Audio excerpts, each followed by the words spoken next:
Alright, guys, so it's Sunday before Memorial Day. I basically have the day off, so I just figured I'd start filming a bunch of content. And I wanted to talk about lefty and righty. Um, Lefty and righty are two tug snow leopard geckos that I purchased from my job. I do get discounts on geckos. We are a leopard gecko wholesaler. I'm not gonna say exactly which one, but you know where I live, and you can probably figure it out. It's like one of the biggest ones. So lefty and righty are two tug snows. They're from two different tug snow breeding projects. They're both 2018 babies. Um, I think the dad to each of them was a different tug snow, and then whatever the mom was also not also, whatever the mom was a wild caught, and wild caught. It's not actually wild caught. They say that it's like the freshest bloodline. They take the geckos that haven't been inbred as much, like the first back generation. They take those and they outcross to help keep inbreeding to a minimum. So these two geckos were both really little babies in a rack. They're in the same rack, different boxes. Every gecko has their own box. Um, and I was taking care of the rack, and we check the rack once or twice a week, depending on how young they are and how often we get to it. It's a baby rack. We hit it twice a week, usually like Monday, Thursday, or Tuesday, Friday. And the girl that had done the rack before me earlier in the week, I think it was like a Friday earlier in the week when she had done the rack, she accidentally closed one of their arms in the tub. It was sticking out of the tub, and she closed it. And when I opened it, he was hanging there, and he fell down, and his arm was dead. His cut off the circulation, and I had to take a razor blade and cut his arm off and help him heal. Put some Neosporin on it. I forget which one it was. I think it was Lefty. Lefty is the one missing left hand. Righty is the one missing the right hand.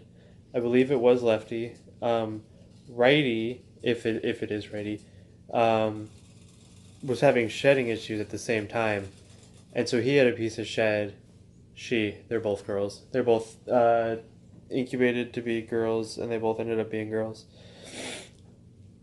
Righty had shed stuck on its wrists, and it had just been there long enough where if you don't get it, once the animal sheds, they kind of grow a little bit after the next couple of days, and so it was probably shedding when she did the rack. And we deal with thousands of geckos a day. You can't help every gecko shed. You just assume they're going to get it, and once it gets worse, that's when we tend to notice. And so it had gotten worse, and no, and I was up next to see it, but it was already too late. It cut off circulation to its right hand, and its right hand just kind of fell right off. So I have these two geckos, and they're each missing a hand. They're lefty and righty.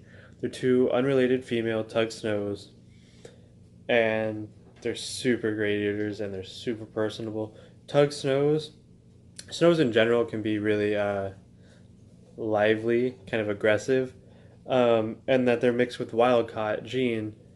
It kind of brings out some of that native, some of that natural instinct, and they're just really cute, and they have little nubs, and I'm gonna show some clips of them right now. I'm gonna film. All right, so this here is Lefty. You can see Lefty has no hand.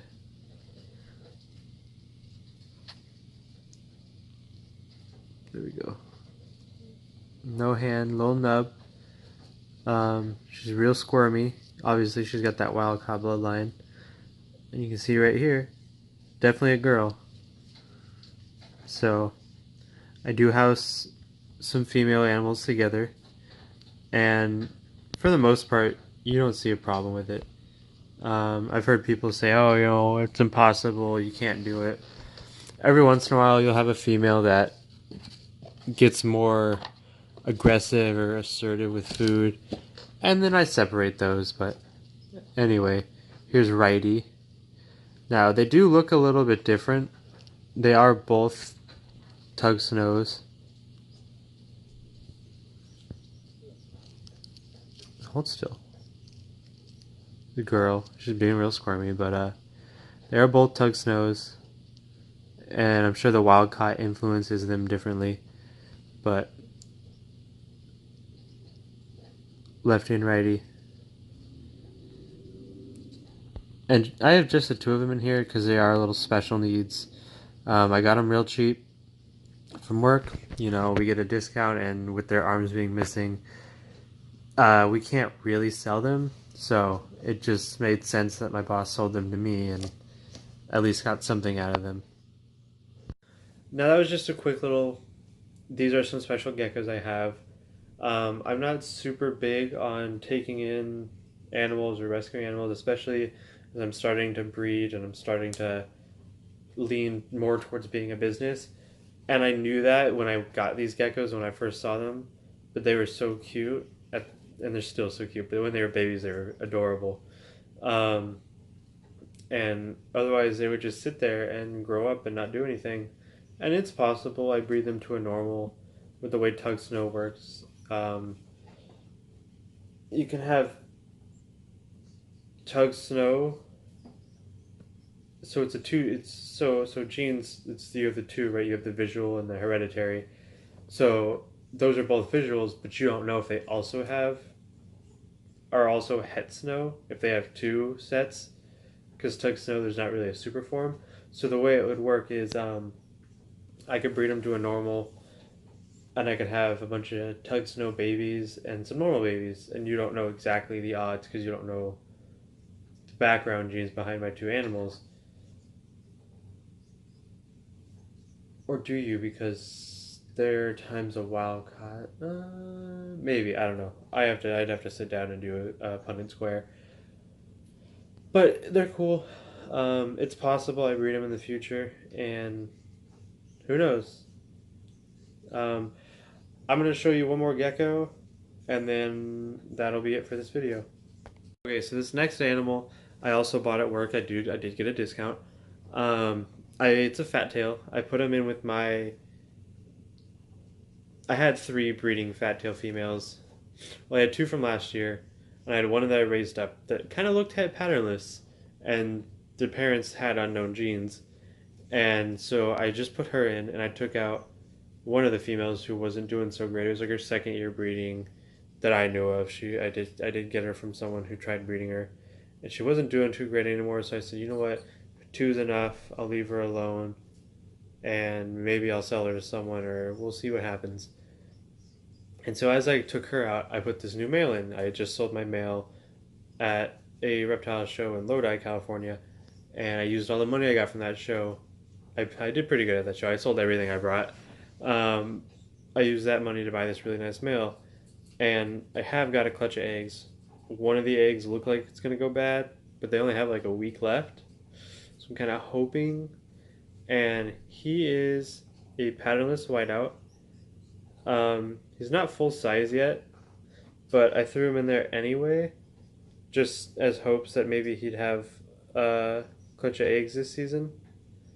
So if that one girl is het patternless and he's patternless whiteout, I have the chance to produce more patternless whiteouts, which are expensive geckos. Don't get me wrong, $600, $700, $800 geckos. It's just finding someone that wants to buy them. Or I could produce patternless, or I could produce, and this is if she's het patternless, or I could produce whiteout het patternless, or just het patternless. Now I'd be happy with any of those, and I'd probably keep it back, whatever it is, so I can breed it again next year, maybe get a different male, and then I'd have two projects going, making a bunch of money. And it sounded like a solid investment. I had this extra money I got from selling my animals. I wasn't gonna pay my car bill with it. I have two jobs. I pay my car bill anyway. But he's a real pretty gecko. I haven't posted him on Instagram yet. Um, I'm just, it just doesn't feel like the right time to do so. I want to wait till maybe he gets a little bit bigger or I see the eggs hatch just to see what's up. He's real pretty. He has that almost blue tail. It kind of looks like it's the shadow, but a lot of fat tails in person, especially the nicer, more expensive morphs. The tail kind of tints blue, and it's really pretty. So he's my patternless whiteout, and if you like to see more of my animals, follow me on Instagram, James's Reptiles. Facebook is just James Welter. That's my name. Twitter, James Reptiles. I don't really use Twitter, but maybe if you hit me up on Twitter or follow me, I'll start using it more. And you can also email me at jamesreptiles@gmail.com. Thanks for watching and have a good one.